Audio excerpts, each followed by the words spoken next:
Hey guys, let's just run through, as for some of you who want a shorter one, don't want to listen to the whole lot.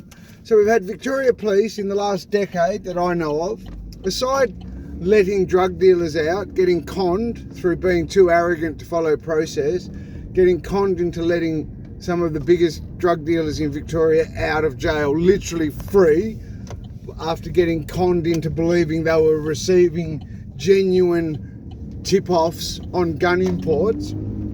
So aside that's your higher ranking arrogant executives in Victoria Police.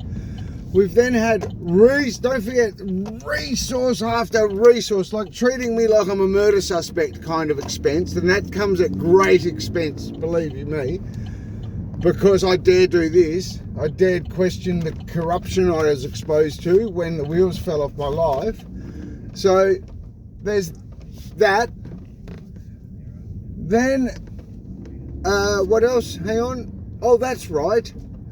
The arrogant, ego-driven rock apes that run around as the hit squad, setting their attack dog, not just setting their attack dog on a kid running away, finding a kid, what they call juiced out, GHB'd out, unconscious, in a car that was allegedly stolen or allegedly had stolen number plates, or both, one or the other, something along those lines. Then what they've done is no allegedly, so you can check all this, because I do believe the kid got a decent payout because there was no hiding this, and that was they locked the attack dog in the car with that kid who was unconscious, and then just sat back and watched that attack dog literally eat the kid alive. Literally, like he's lost significant flesh off him. And I've said this before, and I'll say it again. I'd love to check. I would love to call the people out who did this and put them on a stand and show the world this is what type of human being you really are, hey? You pretend that you're a police officer and you've got this super integrity like your police commissioner Mike Bush was caught out doing the other day, like your own members called out.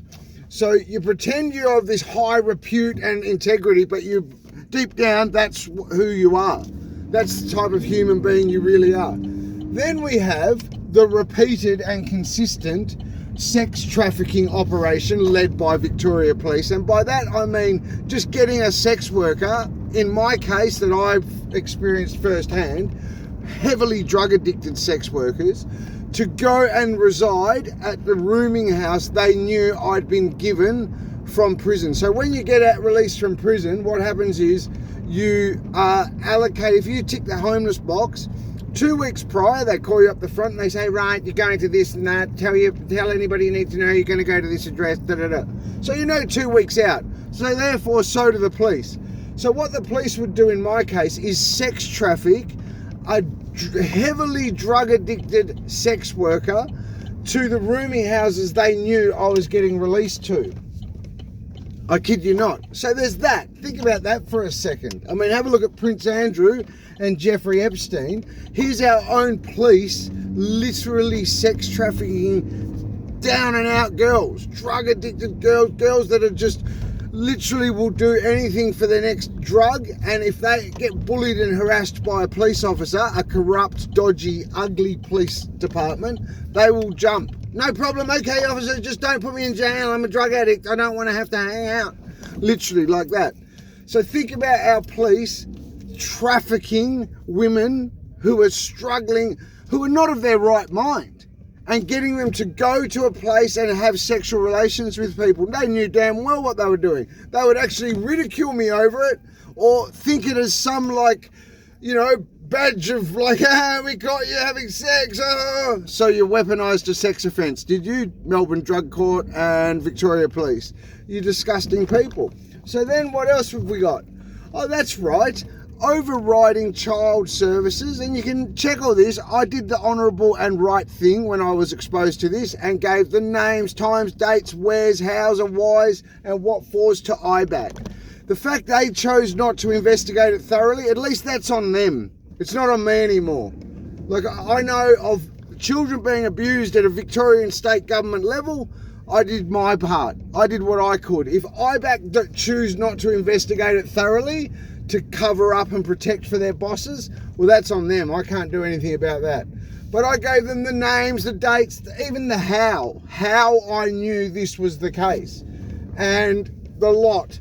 But what had happened was Victoria Police had overruled their decision and gave because Victoria Police promised, you do X, Y, and Z, and X, Y, and Z was drive hidden cameras against Michael Califf, me.